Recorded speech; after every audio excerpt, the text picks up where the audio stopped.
So Meelz, what did you think of the Women's Rumble as a whole? I thought it was fun. I thought it was more fun than I previously anticipated. And yes, everyone did go over the top rope. I've been told about that in my mentions and on other podcasts for the last week. So yes, they did go over the top rope. I thought it was fun. I really did. I thought it was fun. I thought it was competitive. I thought, perhaps maybe a few questionable decisions and sort of everyone too much going through the middle rope under the bottom rope where you didn't really know who was still left in the ring or who was still left in the Rumble at the time. But the fun moment with Vicky Guerrero I thought was cool. I love Kelly Kelly. I know she's terrible. I know she's a shit. I love Kelly Kelly. I just have to admit it right there. Michelle McCool somehow eliminating like 4 people, which blew my mind. Yeah, and like Rob said, is like that's something that we did not expect coming in. Was all the legends getting to the younger girls like that? And I think that going into the future, going into these matches, I think they're going to start, giving more women from NXT. They're going to start calling more women up. Like they're stacked. Like that developmental roster is crazy. Like we could realistically see Bianca Belair in the Rumble next year, and that's what excites me. And I think we got our nostalgia out. And I mean, obviously there are a couple of women that are still left. I think we have Ivory still left. They could bring back Jazz or someone like that. Like they could bring back Victoria. We've got a lot. Summer Rae, maybe. I think it was maybe too soon. Summer Rae is just like, yeah, I'm not doing this. Fuck it, Emma. Emma. Yeah, like she could come back. Bring back Emma. Give Emma a chance. I thought it was really well. I thought the appearance of Trish Stratus worked out really well. I thought, believe it or not, the final 2 between Asuka and Nikki Bella, I did not think Nikki Bella could still go like that, but she brought it. And Asuka was a winner, so congratulations to Asuka. But yeah, just a good females Royal Rumble overall. Yeah, I think that they definitely showed that they could really show out, and I didn't feel any exhaustion or fatigue from the first Rumble. And I think if they continue to book these shows right, and here's the thing about the Royal Rumble, like it is a show that you cannot fuck up, and they've literally done it almost 4 years in a row, except for this one. And I think that if you book it right, they're not going to get tired of it. And like even to a point where like there were people that were thrown out, and I was expecting the crowd to turn on them. And then this is really prevalent in the males Royal Rumble too, where it's like I think they're gonna Daniel Bryan this, and they didn't. And I think if they continue to book these shows correctly, then you won't see that happen. But let's go into the male Royal Rumble, the men's Royal Rumble, if you will, which to me, I know we did our ranking of the Royal Rumbles. I think this might be top 3 Royal Rumble to me of all time.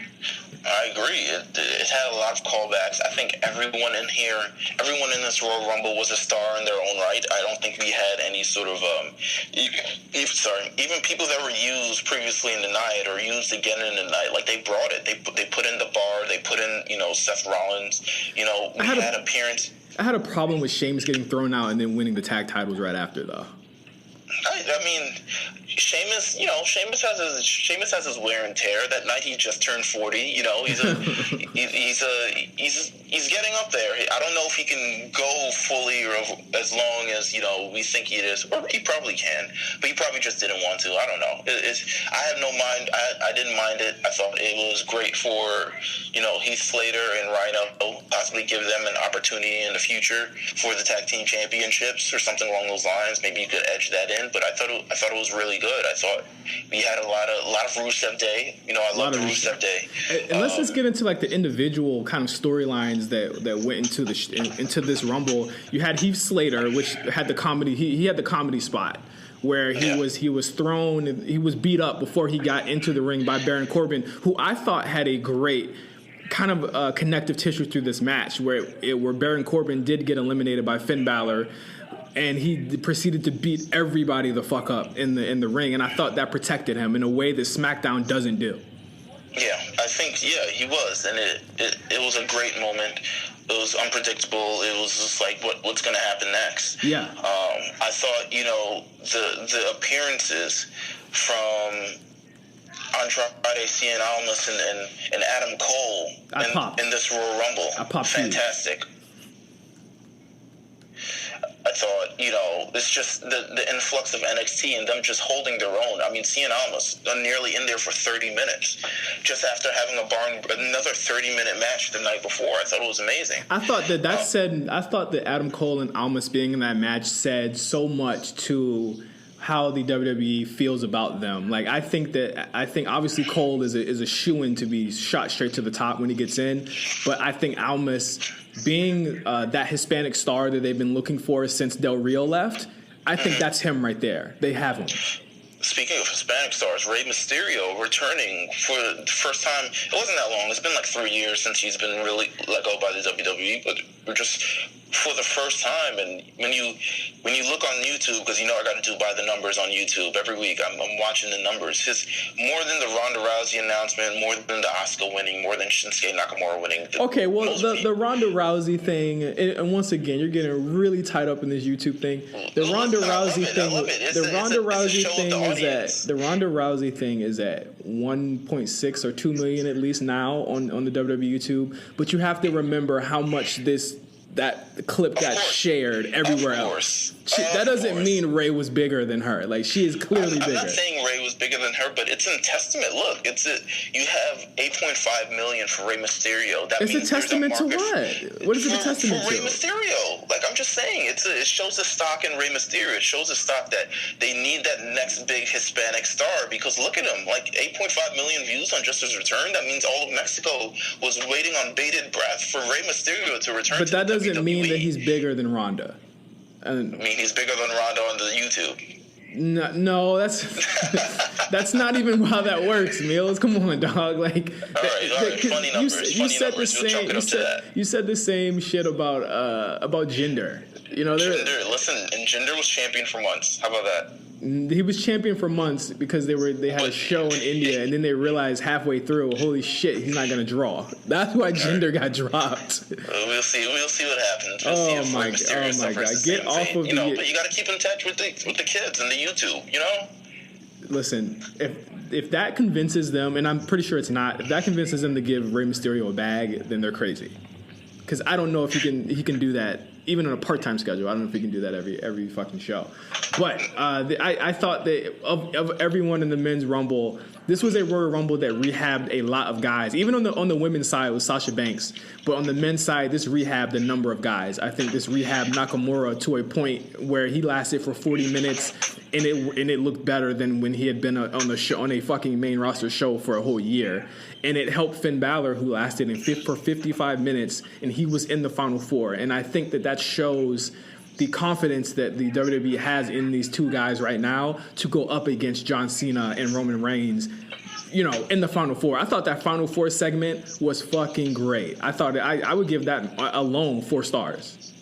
I thought it was amazing Final Four. I thought it was amazing Final Two, and I thought it was just a great decision. I mean, I didn't pick him, but I knew he was in the running for Nakamura to win the Royal Rumble. I mean, it was incredible. I think this was the moment that he needed. To me, this is the moment he needed about 6 months ago when he faced Jinder Mahal.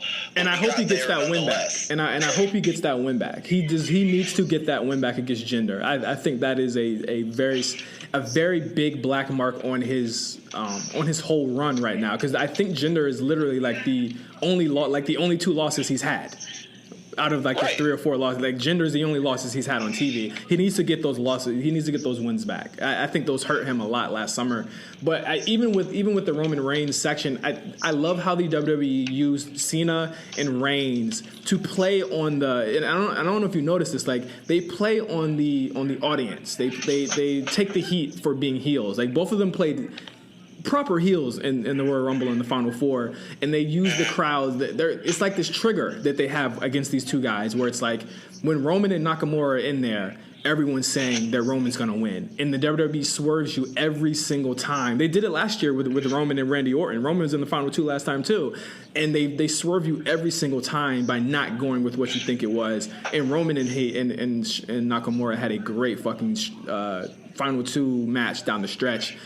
Throws Roman out with hits the Kinshasa, throws Roman out in a fucking huge moment with Shinsuke where he wins the Royal Rumble. And I'm super happy, and I'm very glad they went with the decision, because it is not a bad thing to go with predictable. And I knew that. And it's not a bad thing to have Shinsuke Nakamura versus AJ Styles at WrestleMania. It's a certified match there that is going to get you at least 4 stars there, because you're going to get a Nakamura that fucking cares. And I think that, you know, when you on the outset of it, he needed this, and I think this is the perfect time to start rehabbing him. I think SmackDown this week, even though I don't think it was a great show, it was a good show to rehab Nakamura and put him back in the forefront. I just hope that they can keep this up for the next 9 to 12 weeks. Yeah, like, it's gonna be really tough because just the way SmackDown is. But we'll get to SmackDown in a second. But all in all, I thought Royal Rumble was a great fucking show.